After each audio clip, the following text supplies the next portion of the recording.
అమ్మా నాన్నలకు ఆహ్వానం పలుకుతోంది Ananda Lahari 5 star retirement homes Edupugallu Vijayawada. అసలు జన్మలు నిజమా స్వామి? జన్మలు ఉంటాయా? ఒకసారి పోయిన తర్వాత మళ్ళీ జన్మ ఉంటుందా? ఒకసారి పోయిన తర్వాత జన్మ అంటూ నిజంగా లేకపోతే చిన్న లాజిక్, ఒకళ్ళు తక్కువ తెలివితేటలతో, ఉమ్, ఒకళ్ళు విపరీతమైన తెలివితేటలతో. ఉమ్. అంటే for example Srinivasa Ramanujan, Einstein, అంతే కదండి. మనం అవునవును. మన ప్రతిభ వల్లనే మనం రాణిస్తాం. ఖచ్చితంగా. ప్రతిభ లేకపోతే ఎంత డబ్బున ఉపయోగం ఉంది. అట్లానే ఒకటికి ప్రతిభ ఎక్కువ ఉండటం సహజంగా, ఇంకోటికి తక్కువ ఉండటం హెచ్చు తగ్గులు. దాని తర్వాత ఒకళ్ళకి పుట్టుకతోటే రిచ్ ఫ్యామిలీస్లో పుట్టడం, అవును, గోల్డెన్ స్పూన్. Golden spoon. ఒకళ్ళేమో కటిక పేదరికంలో పుట్టడం. కరెక్ట్. సో నిజంగా ఒక్కటే జన్మ ఉంటే హెచ్చు తగ్గులే ఉన్నాయి అనుకోండి, అసలు ఇది ఏమైనా మీనింగ్ ఉందా? అప్పుడు దేవుడు ఏమవుతాడు? అందరికంటే పెద్ద క్రిమినల్ వాడే అవుతాడు. అంతే కదండి. ఏ పాయింట్లో నువ్వు నాకు ఇది ఇచ్చావు అని అడగాలంటే ఉండాలిగా ఏదో ఒకటి. ఇది చంద్రశేఖరేంద్ర సరస్వతి స్వామి వారిని ఒక లేడీ వచ్చి అడుగుతుంది ఇదే ప్రశ్న. స్వామివారు అంటారు, కంచిపీఠాధిపతి పరమాచార్య అని వినే ఉంటారు మీరు. మీరు దగ్గరలో ఉన్న గవర్నమెంట్ హాస్పిటల్కి రేపు ఒక్కసారి వెళ్ళేసి రండి, పొద్దున పూట ఒకసారి విజిట్ చేసి రండి అని చెప్పినట్టు వెళ్ళి వస్తుంది ఆవిడ. వెళ్ళి వచ్చి, స్వామి నాకు అర్థమైంది, జన్మలు ఉన్నాయంటుంది. ఎట్లా చెప్తున్నావు అన్నాడు. చూశాను, కొంతమంది పుట్టుకతోటి డార్మెటరీలో డెలివరీ అవ్వటం, కొంతమంది పిల్లలు, కొంతమంది డీలక్స్ రూమ్లో, కొంతమంది ఏసీ రూముల్లో. అంటే ఏ ఫ్లాష్ బ్యాక్ లేకపోతే వీడు ఆ కుటుంబంలో పుట్టాలి, వీడు ఈ కుటుంబంలో పుట్టాలి అనేది ఎట్లా ఉంటుంది లాజికల్గా? నేను ఏదో పాత మూవీలో ఎన్టీ రామారావు గారిది ఓల్డ్ బ్లాక్ అండ్ వైట్ మూవీలో చూశాను. అందులో చనిపోయిన తర్వాత తప్పులు చేసిన వాళ్ళందరినీ ఆయిల్లో వేసి వేయించడము, మంచి చేసిన వాళ్ళందరినేమో వాళ్ళకి అన్ని అతిథి మర్యాదలు చేయటము, అక్కడంతా అట్లా చేస్తున్నారు. పైన నరకము, ఇది స్వర్గము అనేది. అది నిజమా అండి? ఉంటాయా? మనిషి చనిపోయిన తర్వాత సూక్ష్మ శరీరం బయటికి వెళ్తుంది, ఈ బాడీ ఇక్కడే ఉంటుంది. ఆ బయటికి వెళ్ళిన తర్వాత దానికి 3 ఆప్షన్స్, ఇంకా గట్టిగా చెప్పాలంటే 4 ఆప్షన్స్. ఒకటి, నరకానికి వెళ్ళటం. ఎక్కువగా పాపాలు ఉంటే కనుక నరకంలో ఆ బాధలు అనుభవించటం, లేదు పుణ్యాలు ఎక్కువ ఉంటే కనుక స్వర్గానికి వెళ్ళటం. మూడోది, రెండిటికి వెళ్లకుండా ప్రేతమే తిరగటం, అంటే పిశాచం. అదే అదే సార్. ఈ చిన్న కర్మలు పెద్ద కర్మలు చేస్తారు కదండి, అంతవరకు దాన్ని ప్రేతం అంటారు, technical term. It is about to get a body.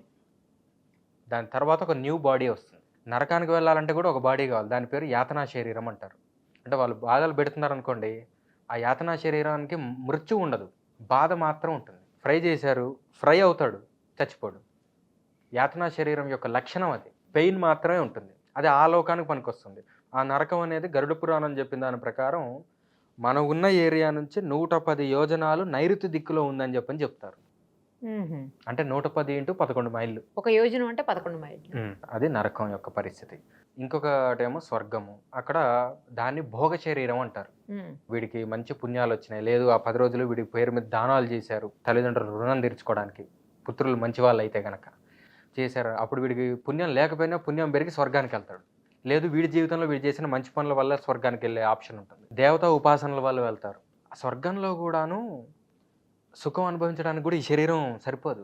ఉదాహరణకి మనకి ఇష్టమైన పదార్థం, ఫర్ ఎగ్జాంపుల్ ఏదైనా స్వీటో బిర్యానీయో ఏదైనా అనుకుందాం, ఎంత తినగలం మనం? కొంతవరకు.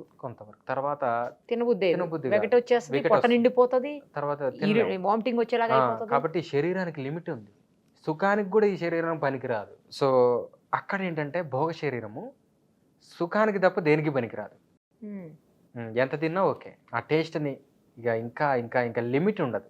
అందుకని ఆ ప్రత్యేకత ఉంది అక్కడ. ఇది నిజమా అబద్ధమా అనే డౌట్ ఉంటే ముక్తానంద మహర్షి అని చెప్పిన ఒక ఆయన ఉన్నాడు. ఇప్పుడు ఉన్నారా? ఇప్పుడు లేరు. ఆ ముక్తానంద మహర్షి ఎవరంటే గణేష్పురి నిత్యానంద. ఈ నిత్యానంద కాదు స్వామి, ఈ కైలాసగిరి ఆయన కాదు, గణేష్పురి నిత్యానంద అని ఆయన అవధూత. వాళ్ళ శిష్యుడు ఒక ఆయన ఉన్నాడు, ముక్తానంద మహర్షి అని. ద ప్లే ఆఫ్ కాన్షియస్నెస్ ఇంగ్లీష్లో, తెలుగులో చిత్శక్తి విలాసం, హిందీలో చిత్శక్తి విలాస్.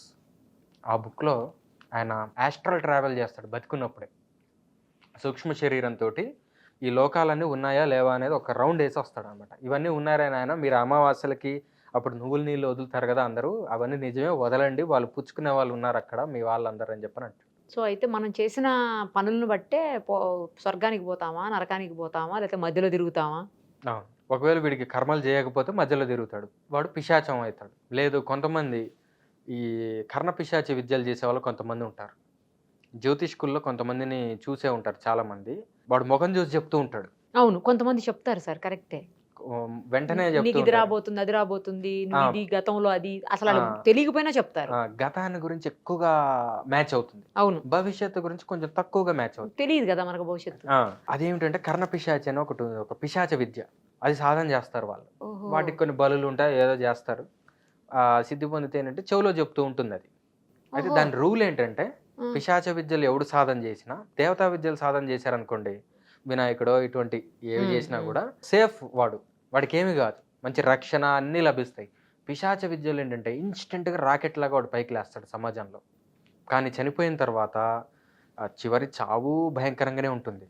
నాకు తెలిసిన ఒక పంతులు ఉండేవాడు, ఆయన కర్ణపిశాచ్ చేసిన వాడే. ఇంట్లో చాలా ఇబ్బందులు వచ్చినాయి. అతనికి లాస్ట్లో మంచాన పడి చాలా వికృతమైన చావు చనిపోయాడు.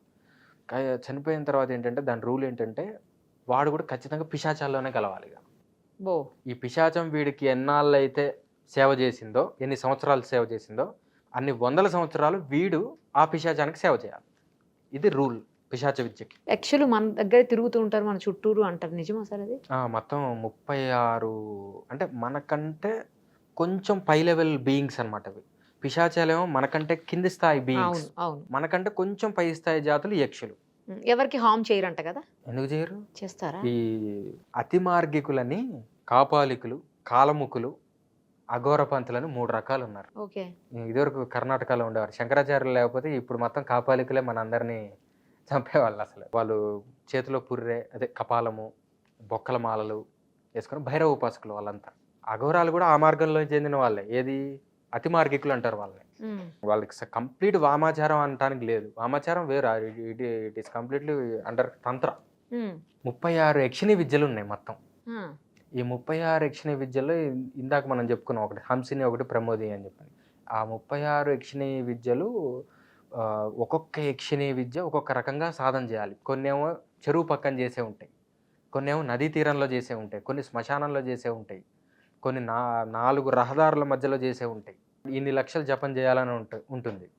ఒక్కొక్క దానికి ఒక్కొక్క ఫలితం ఉంటుంది.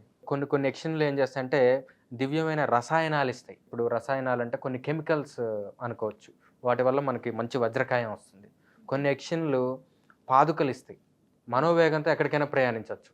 బహుశా కొంతమంది హిమాలయ యోగులు క్షణంలో ఇక్కడి నుంచి అక్కడికి వెళ్ళటం అనేది ఈ యక్షిణీ విద్య వల్ల అయి ఉండొచ్చు. వీటిని సాధన చేసే వాళ్ళు ఉంటారు. నిజంగా అమాయకత్వంగా 100% దాని మీద కాన్సన్ట్రేషన్తో చేస్తే అవి ఫలిస్తాయి. నాకు ఎవరో చెప్పారు, పెద్ద ఆయన, యక్షులు మన ఇంట్లో మన చుట్టూరు కూడా ఉంటారు, మనకు సంబంధించిన పెద్దవాళ్ళలో నుంచే వాళ్ళు ఉంటారు. ఇప్పుడు సపోజ్ చిన్న చిన్న వస్తువులు అంటే కీస్ కావచ్చు, లేకపోతే ఏదన్నా ఒక పెన్ కావచ్చు, లేదంటే ఏదన్నా చిన్న వస్తువు ఏదైనా క్లిప్స్ అలాంటివి ఒక ప్లేస్లో పెడతాము. పెట్టిన తర్వాత మళ్ళీ మనకే కనిపించవు అవి. మనం పెట్టిన ప్లేస్ మనకు గుర్తున్నా కూడా ఎంతసేపు వెతికినా కనిపించవు. ఒక 5 నిమిషాల తర్వాత వెళ్ళండి, మళ్ళీ అక్కడనే కనిపిస్తాయి. ఈ యక్షులు అనేవాళ్ళు కాసేపు అటు మీద చేయి పెట్టి అని నవ్వుకుంటూ ఉంటాయి మన చుట్టూరు తిరుగుతూ. మనం వచ్చి వెతుకుతాం కదా, అప్పుడు చెయ్యి అడ్డు పెడతారు కదా, అక్కడ ఏం కనిపించదు. నవ్వేసుకుని మళ్ళీ అవతలకు వెళ్ళిపోయిన తర్వాత మళ్ళీ వస్తే అక్కడే ఉంటుంది. లేదా నాకు కనిపించకపోవచ్చు, మీకు కనిపించవచ్చు. ఇంట్లో ఉన్న ఒక వ్యక్తికి కనపడదు, రెండో వ్యక్తికి కనపడిపోతాయి. అట్లా చేస్తారు కానీ ఎవరికి హామ్ చేయరు అని చెప్పారు ఆ పెద్ద ఆయన నాకు. ఇది అబద్ధం. యక్షుల వల్ల అయితే ఏమీ ప్రయోజనం లేదు మనకి. ప్రయోజనం ఉంటుంది ఖచ్చితంగా. దృష్టిలో ప్రతి జాతి నుంచి ఏదో ఒక ప్రయోజనం ఉంటుంది. అది దాన్ని ఉపాసన చేసి దాన్ని సాధించుకునే ఒక శాస్త్రం ఉండాలి, వాటిని ఉపయోగించుకునే అంత సత్తా ఉండాలి. కానీ యక్షిణీ విద్యలు కూడా అంత డేంజర్ విద్యలు, అవి మంచివి కాదు. ఎందుకంటే వాటి నుంచి ఏదన్నా మనం ఫలితం ఆశించినప్పుడు మన నుంచి కూడా ఎంతో కొంత వేరే ఒకటి ఆశిస్తాయి అవి. అందుకనే పెద్దవాళ్ళు, గురువులు, మంచి గురువులు ఎవరైతే ఉంటారో వాళ్ళందరూ చెప్పేది ఏంటంటే వేటి జోలికి వెళ్ళకండి, మంచిగా దైవాన్నే నమ్ముకోండి అని చెప్పేది ఇందుకే.